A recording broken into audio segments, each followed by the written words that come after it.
industri kripto itu udah 16 kuadriliun rupiah. Dan kali ini gue mau jelasin kenapa Pak Prabowo perlu beli Bitcoin buat Indonesia. Buat teman-teman yang baru join atau baru lihat channel ini, boleh nonton sampai habis, dan kalau suka boleh follow dan kasih komen. Jadi kali ini kita bakal bahas kenapa menurut saya Indonesia menuju 2045 perlu mempertimbangkan untuk membeli Bitcoin sebagai salah satu aset negara.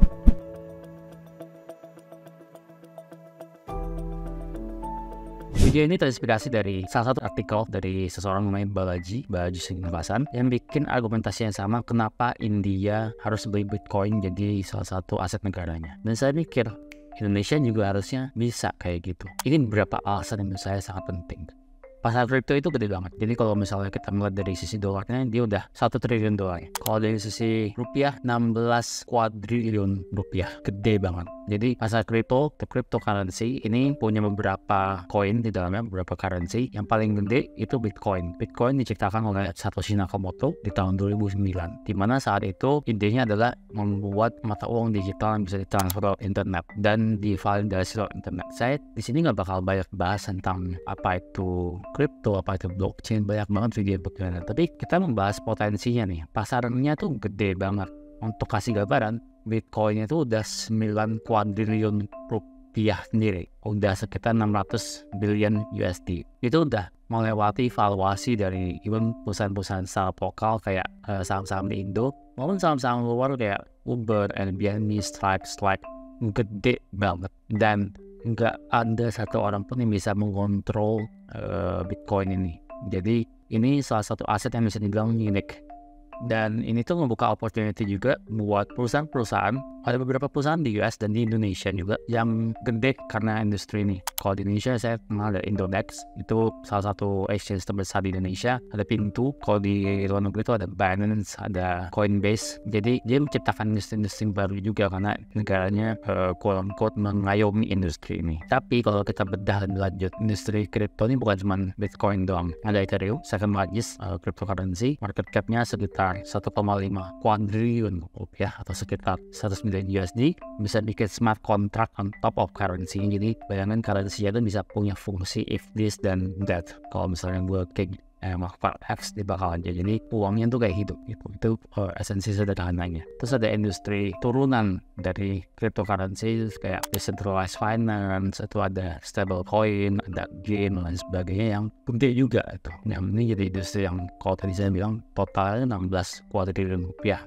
Jadi poin yang saya pengen sampaikan adalah industri itu industri yang gede banget. Dan udah ada beberapa negara yang mulai mengadaptasi Bitcoin jadi salah satu aset negaranya, Ecuador, Venezuela. Dan tinggal nunggu waktu, udah banyak ETF kayak BlackRock dan sebagainya udah mulai masukin Bitcoin jadi salah satu aset yang bisa mereka jual. Pandangan saya, kalau Indonesia atau Pak Prabowo lagi dengerin ini, penting banget buat kita mempertimbangkan kalau kita perlu beli Bitcoin sebagai aset negara kita. Untuk apa? Poin kedua adalah national security, keamanan Indonesia juga. Di kasus ini saya ngomongin Bitcoin yang asetnya lumayan unik karena decentralized. Jadi nggak ada fungsi bank utama yang menentukan arus keluar masuk kas dari pergerakan uang Bitcoin. Yang ada adalah sistem komputasi, yang artinya semua orang punya kesempatan yang sama dan terdapat fairness, alias uang masuk dan keluar itu semua orang bisa lihat. Ini membuat Bitcoin itu punya skill yang sangat global dan tidak terbatas dari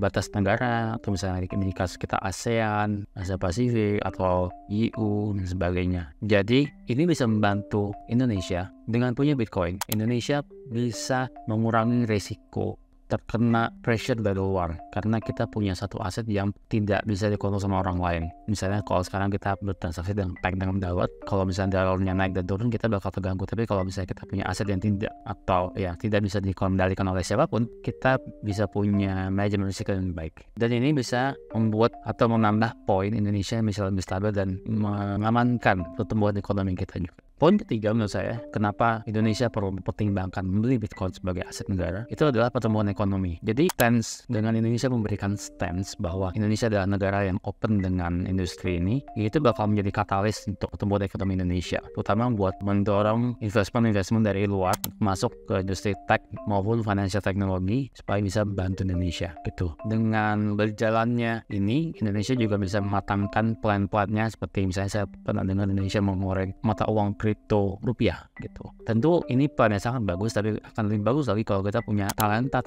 lokal yang mengerti industrinya, dan buat mematurkan industrinya itu kita perlu mau nggak mau aset dari luar untuk bantu kita nge-train, ngasih pengalaman, ngasih exposure dan sebagainya. Dengan stance Indonesia sebagai negara sendiri itu open terhadap ini bakal membantu buat membuka lapangan kerja, meningkatkan literasi digital supaya orang lebih melek dengan teknologi, dan meningkatkan roda perputaran ekonomi, terutama di sektor digital. Alasan keempat menurut saya adalah Bitcoin itu bisa membantu salah satu problem Indonesia yang cukup gede, yaitu remittance. Jadi banyak banget tenaga kerja luar Indonesia, tenaga kerja migran Indonesia yang mengirimkan uang, dan selama ini tuh fee-nya tuh ya masuk ke financial provider aja, yang sebenarnya Indonesia nggak dapat apapun gitu. Jadi kalau kita bisa provide solusi yang lebih murah, atau misalnya kita bisa provide mata uang rupiah yang di back sama Bitcoin misalnya, kita bisa bantu orang-orang yang kerja di sana tuh mengirimkan uang kembali ke Indonesia dan lebih terlacak karena semuanya tercatat di blockchain. Itu satu. Kedua, ini juga bisa membantu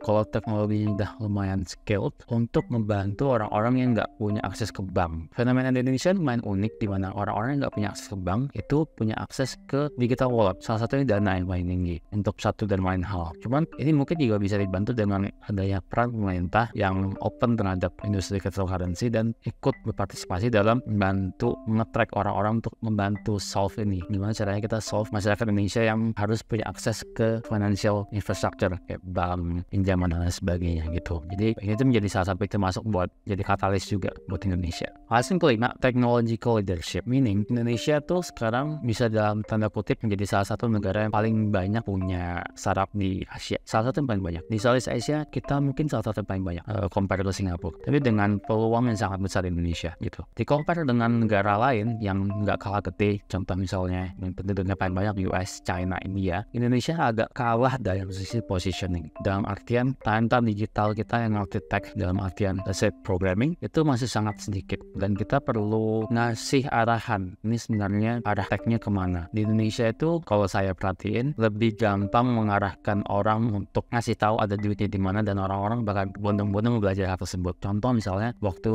saya kuliah dulu di Bandung, saya punya teman yang kuliah di jurusan matematika di Fakultas Sains. Satu angkatan itu hanya 20 orang. Di tahun 2022 kalau nggak salah, di kampus yang sama, di jurusan yang sama, jurusan matematika, satu angkatan sekarang ada, kalau saya nggak salah ingat, 80-100 orang. Naik signifikan. Kenapa? Karena simply dibilang di banyak berita kalau profesi data science yang membutuhkan jurusan matematika akan punya gaji yang tinggi. Orang Indonesia tuh cukup kepancing sama hal-hal kayak gitu, karena pas zaman saya dulu SMA dan mau kuliah, profesi yang paling menggiurkan adalah pekerja tambang gitu. Jadi kalau misalnya kita bisa put a stance, Indonesia accept Bitcoin, accept cryptocurrency, kita punya asetnya dan kita menjadi semacam leader di dunia, ini bakal attract talenta tech lainnya yang bisa membantu kita, dan kita bisa mendapatkan resource yang udah dibangun infrastruktur di cryptocurrency luar. Contoh misalnya exchange bisa bantuin kita, atau misalnya kita bisa mengadopsi teknologi blockchain buat membaguskan database yang kita punya dan sebagainya gitu. Jadi potensi untuk menjadi leader dan kita punya edge dibanding negara-negara lain yang nggak kalah gedenya itu lumayan krusial dalam membuat, dan kacamata saya, membuat Indonesia menjadi Indonesia emas di 2045. Alasan keenam, dengan Indonesia membeli Bitcoin, mau nggak mau kita harus regulasi Bitcoin. Dengan adanya regulasi yang tepat, yang benar, yang transparan, ini bakal nge-track lebih banyak lagi bisnis yang mau masuk ke Indonesia. Jadi nge-push juga buat pembuat regulasi Indonesia untuk berpikir lebih panjang. Gimana caranya kita nge-track ini? Dengan clear regulation, kita bisa nge-track international crypto business, kita bisa dapat duit pajak lebih banyak dari sana, kita bisa dapetin lebih banyak pundi-pundi pendapatan buat Indonesia juga, pun yang bakal turun ke masyarakatnya, karena mau nggak mau kita bakal dapat training, kita bakal dapat opportunity bisnis baru dan sebagainya yang mungkin kita belum pernah rasain sekarang gitu. Simply regulasi itu sangat penting banget, karena kalau misalnya regulasinya sangat clear, itu bakal ngebantu unlock bisnis banyak banget sih. Jadi Bitcoin itu bisa bantu banyak hal di kasus ini. Itu 6 alasan saya. Hemat saya bukan orang yang pintar. Menurut saya cuman kayak antusias aja, dan saya berharap ini bisa jadi pertimbangan buat Bapak Presiden yang baru. Dan saya kepengen ngelihat Indonesia tuh lebih banyak talenta tech-nya, dan kita bisa lebih punya competitive advantage di teknologi terutama yang bisa bikin Indonesia lebih keren ke depannya gitu. Jadi harapannya kayak gitu. Mudah-mudahan kalau membantu. Kalau misalnya ada kata-kata yang mungkin kurang tepat, bisa dikoreksi di kolom komentar, nanti saya bakal balas. Segitu aja dulu dari saya, sampai ketemu di video selanjutnya, sampai jumpa.